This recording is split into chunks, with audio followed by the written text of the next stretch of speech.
सर्वेषां स्वस्तिर्भवतु सर्वेषां शान्तिर्भवतु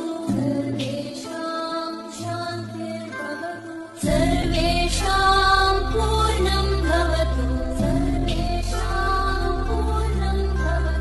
सर्वेषां मङ्गलं भवतु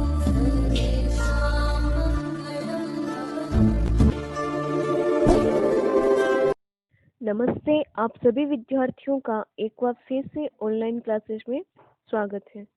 आज हम कक्षा सप्तमी के पाठ 6 फिजिकल एंड केमिकल चेंजेस अर्थात भौतिक एवं रासायनिक परिवर्तन पर अध्ययन करेंगे। आप सभी विद्यार्थियों ने अपने घरों के अंदर कुछ चेंजेस देखे होंगे, जैसे कि दूध का दही में परिवर्तित होना, जल का बर्फ में परिवर्तित होना।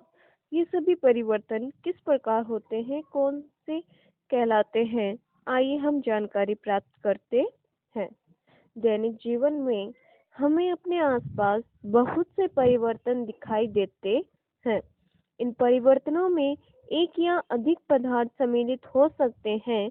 उदाहरण के लिए आपकी माताजी आपसे शीतल पेय बनाने के लिए पानी में शक्कर घोलने के लिए कहती है। शक्कर का विलयन बनाना एक परिवर्तन है। इसी प्रकार दूध से दही जमना एक अन्य परिवर्तन है। कभी कभी दूध खट्टा हो जाता है। दूध का खट्टा होना भी एक परिवर्तन है। खींचा हुआ रबर बैंड भी किसी परिवर्तन को प्रदर्शित करता है। ऐसे 10 परिवर्तनों की सूची बनाइए जिन्हें आप अपने आसपास देखते हैं। इस अध्याय में हम कुछ क्रियाकलाप करके इन परिवर्तनों की प्रकृति का अध्ययन करेंगे। व्यापक रूप से ये परिवर्तन 2 प्रकार के होते हैं, भौतिक और रासायनिक। भौतिक परिवर्तन तो हम उससे कुछ क्रियाकलाप करेंगे। फर्स्ट क्रियाकलाप है, कागज के एक टुकड़े को 4 वर्गाकार टुकड़ों में काटिए। अब प्रत्येक वर्ग को पुनः 4 टुकड़ों में काटिए। इन टुकड़ों को फर्श अथवा किसी मेज पर इस प्रकार लगाइए जिससे ये टुकड़े फर्श पर जुड़कर कागज के टुकड़े का मूल आकार लें। स्पष्ट रूप से आप टुकड़े को पुनः जोड़कर मूल टुकड़ा नहीं बना सकते। लेकिन क्या कागज के गुण में कोई परिवर्तन हुआ? जी नहीं, कागज के गुण में कोई परिवर्तन नहीं होता है। नेक्स्ट क्रियाकलाप है, अपनी कक्षा के चॉकबोर्ड के आसपास फर्श पर गिरे चॉक पाउडर को एकत्रित कर लें अथवा चॉक एक छोटे टुकड़े का चूर्ण बना लें। इस पाउडर में थोड़ा जल मिलाकर पेस्ट बना लें। इसे चॉक के आकार में बेलकर सूखने दें। क्या आप चॉक के चूर्ण से फिर चॉक बना सकते हैं? जी हाँ, हम बना सकते हैं। क्रियाकलाप थर्ड, कांच या प्लास्टिक के कटोरे में थोड़ी बर्फ लीजिए। बर्फ के थोड़े से भाग के पिघलने तक बर्तन को धूप में रखें। अब आपके पास बर्फ और जल का मिश्रण होगा। अब कटोरे को हिमकारी मिश्रण, बर्फ और नमक में रख दें। क्या जल फिर से ठोस बर्फ बन गया? जी हाँ, जब हम बर्फ को धूप में रखते हैं तब वह पिघलना प्रारंभ कर देती है। जब हम जल को फ्रिज के अंदर रखते हैं तो वह बर्फ में रूप में परिवर्तित होना प्रारंभ कर देता है। नेक्स्ट क्रियाकलाप है, एक पात्र में थोड़ा सा जल लेकर उसे उबालिए। क्या आपको जल की सतह से भाप निकलती दिखाई देती है? उबलते हुए जल से कुछ दूरी पर भाप के ऊपर किसी बर्तन को उल्टा करके रखिए। बर्तन की भीतरी सतह को देखिए। क्या आपको वहां जल की कुछ बूंदें दिखाई देती है? जी हाँ, जैसे ही हम जल को सामान्य रूप से घरों में उबालते हैं तो आप लोगों ने देखा होगा कि जल जैसे ही उबलना प्रारंभ करता है वह भाप के रूप में परिवर्तित होना शुरू कर देता है। जैसे ही वह भाप बनने लगता है, जब हम उस पात्र के ऊपर कोई प्लेट या ढक्कन लगा देते हैं, तो वह भाप उसी प्लेट के नीचे कुछ छोटे छोटे पानी की बूंदों के रूप में एकत्रित होना प्रारंभ कर देती है। नेक्स्ट क्रियाकलाप, उपयोग किए जा चुके लोहे की आरी के ब्लेड को चिमटे से पकड़िए। ब्लेड के मुक्त सिरे से अग्र अर्थात अगले भाग को गैस स्टोव की ज्वाला पर रखिए। कुछ मिनट तक प्रतीक्षा कीजिए। क्या ब्लेड के अग्रभाग के रंग में कोई परिवर्तन होता है? जी हाँ, जब हम ब्लेड को गर्म करते हैं तब वह लाल रंग की हो जाती है। ब्लेड को ज्वाला से हटाइए। कुछ समय बाद अग्रभाग को पुनः देखिए। जब हम गर्म करना बंद कर देते हैं, कुछ समय के पश्चात हम देखते हैं कि ब्लेड का रंग पुनः पहले जैसा हो जाता है। क्या इसका पहले वाला रंग वापस आ जाता है? जी हाँ।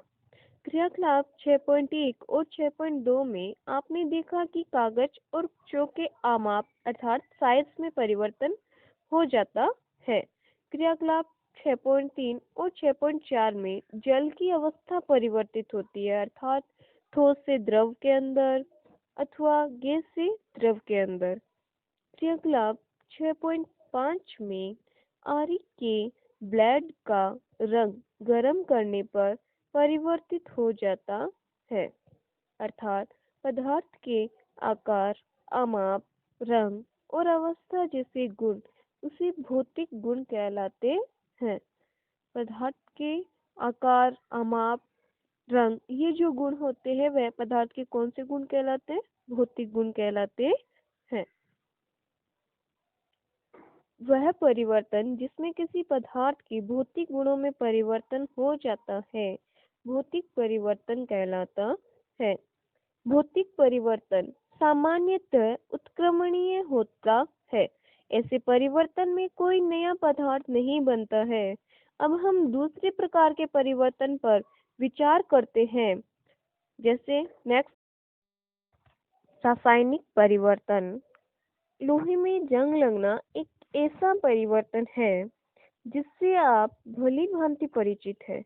यदि आप लोहे के एक टुकड़े को कुछ दिनों के लिए खुले में छोड़ देते हैं तो इस पर भूरे रंग के पदार्थ की परत जम जाती है। यह पदार्थ जंग कहलाता है। यह प्रक्रम जंग लगना कहलाता है।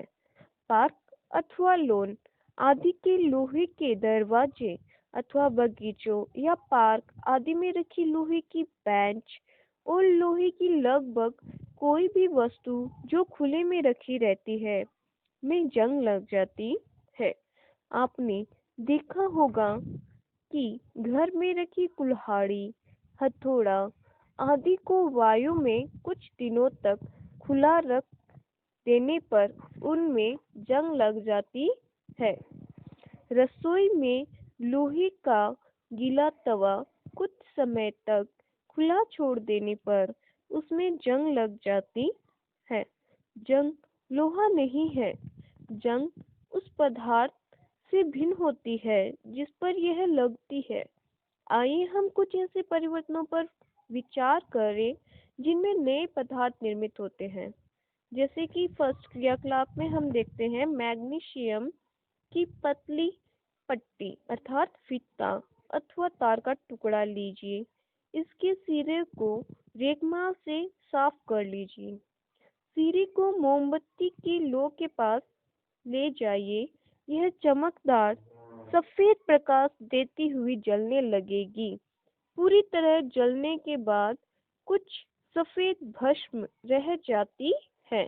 क्या भस्म मैग्नीशियम के फीते जैसी लगती है? जी नहीं। इस परिवर्तन को हम निम्नलिखित समीकरण द्वारा व्यक्त कर सकते हैं अर्थात मैग्नीशियम प्लस ऑक्सीजन।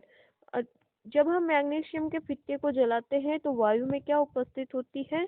ऑक्सीजन। तो मैग्नीशियम प्लस ऑक्सीजन जब ये आपस में क्रिया करके नया पदार्थ प्रदान करती है वह प्राप्त होता है हमें मैग्नीशियम ऑक्साइड MgO। भस्म को एकत्रित करके इसमें जल की कुछ मात्रा मिलाइए।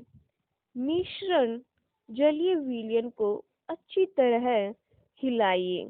मिश्रण का लाल और नीले लिटमस पत्र से परीक्षण कीजिए। आपने पिछले अध्याय में अध्ययन किया है कि हम लिटमस पेपर के द्वारा मिश्रण या विलयन के प्रकृति का ज्ञात कर सकते हैं कि विलयन कौन सी प्रकृति का है, क्षारीय है या अम्लीय है या उदासीन प्रकृति का है।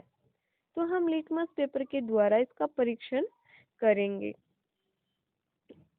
नेक्स्ट है हमारा, क्या मिश्रण लाल लिटमस को नीला कर देता है, क्या नीले लिटमस को लाल कर देता है। इस परीक्षण के आधार पर आप जलीय विलयन को किस रूप में वर्गीकृत करेंगे, अम्लीय अथवा क्षारीय। जब हम इसका परीक्षण करेंगे तो हमें पता चल जाएगा कि विलयन कौन सी प्रकृति का है, अम्लीय है या क्षारीय। भस्म को जल में घोलने पर यह नया पदार्थ बनाती है। इस परिवर्तन को निम्नलिखित समीकरण के द्वारा लिखा जा सकता है। मैग्नीशियम MgO प्लस जल H2O। जब हम इस राख को जल में घोलते हैं तो दोनों आपस में क्रिया करेंगे, अर्थात MgO प्लस H2O। तो यह क्रिया करके बनाते हैं मैग्नीशियम हाइड्रोक्साइड MgOH का होल स्क्वायर। जैसा कि आपने अध्याय 5 में पढ़ा था, मैग्नीशियम हाइड्रोक्साइड एक क्षारक है। अतः मैग्नीशियम ऑक्साइड एक नया पदार्थ है जो मैग्नीशियम के जलने पर बनता है।